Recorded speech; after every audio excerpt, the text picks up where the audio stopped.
day, I still think the Apollo missions are some of the most, or is probably the most incredible achievement that humankind has done. And that's what influenced me to become an astronaut. Over.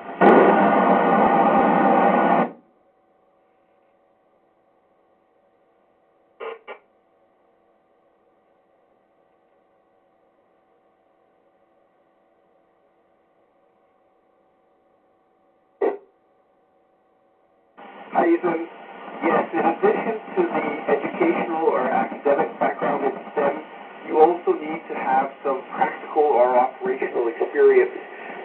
The work we do on board the space station is very hands-on. We're often taking things apart and fixing them. So any type of operational experience is important. In addition to that, you need good interpersonal skills. You need to be able to communicate well, work well in a team, and just be able to get along with other people because you will be confined to a small area in a small group. Those are some of the additional things you need to be able to do. Over.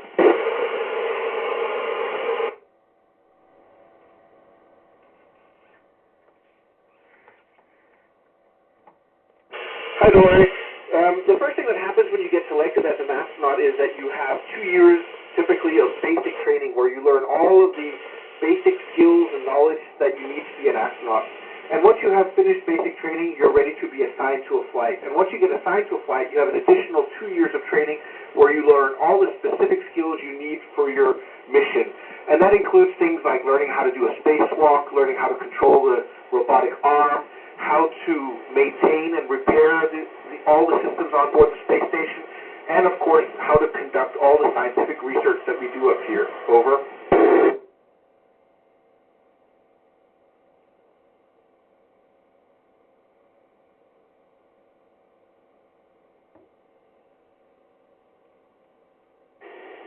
Well, I think in addition to a background in STEM, what most space agencies are looking for, both today and in the future, are individuals with a very broad range of skills who are good at collaborating, good at living and working together in small teams. Because in the future, not only will we have long-duration missions on board the space station, but we're also going to be sending astronauts further into space as a first step back to the moon, and maybe after that onwards to Mars. So it's very important that astronauts have a broad range of skills because they will be much more,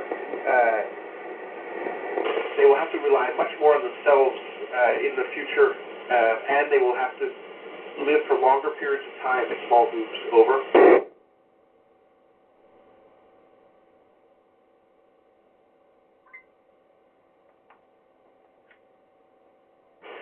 Hi, Bethany.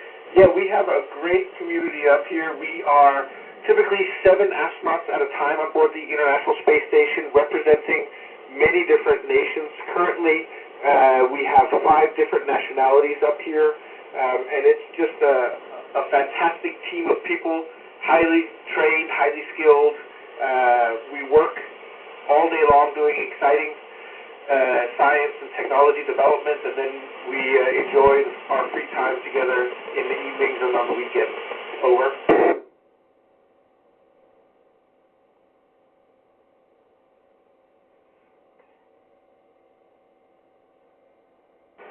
Hi, Kevin. That's actually one of the most difficult things to do because there's nowhere on Earth where we can properly train in weightlessness. There's no room where you can switch off gravity, unfortunately. So the only way we can simulate weightlessness for longer periods of time is to train underwater, which is how we train for spacewalks. But it's still not the same because there's a lot of drag from the water around you. And so you don't actually learn what it means to live and work in weightlessness until you get to space. And that's probably one of the biggest challenges for astronauts, is how do you actually work efficiently in microgravity conditions. Over.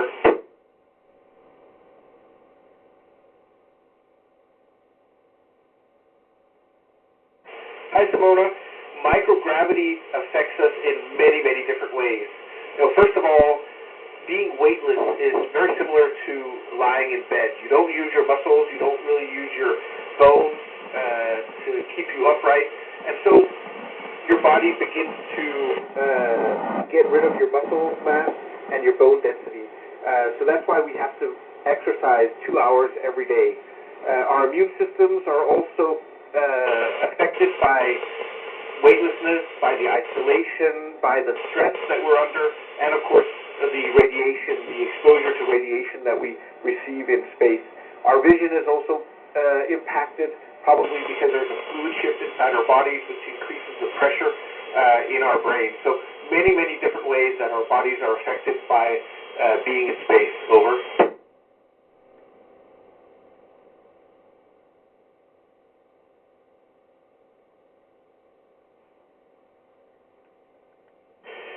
I know. There's not really a time limit. Typically, most missions at the moment are 6 months long. Some missions are a year long. But really, the most important factor is how much radiation you get exposed to, which is why all of us carry a dosimeter on us, which measures how much radiation we get exposed to, and then there's a limit for how long or how much radiation you can accumulate over your entire duration. What I can tell you is that one of my colleagues up here, Oleg Kononenko, when he returns to Earth about 10 months from now, he will have spent a total of 1,000 days in space over 5 different missions, and that'll be a new record. Over.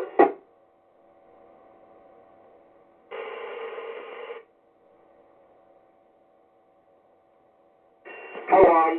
Well, one of my favorite things is to sit by the windows in cupola, or window module, and look down at our beautiful planet Earth. It is an incredible sight to see our planet from space, and you really begin to understand what a unique place the Earth is. There's absolutely nothing around us that in any way resembles the Earth.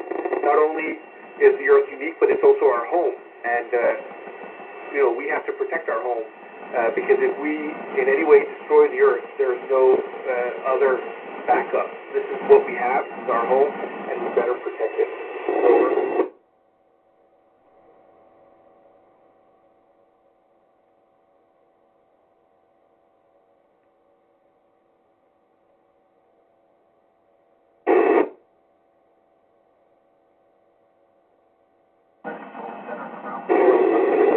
We get up at 6 in the morning, Greenwich Mean Time, and then we begin working at about 7:30, and then we work continuously until 7:30 at night. And that's anything from doing scientific research and technology development to doing maintenance and repair of the space station, because this is a complex machine where things get worn out and need to be replaced and maintained. And basically, we have a schedule every day where we just try to keep up with the schedule and complete all the activities on the timeline. Over.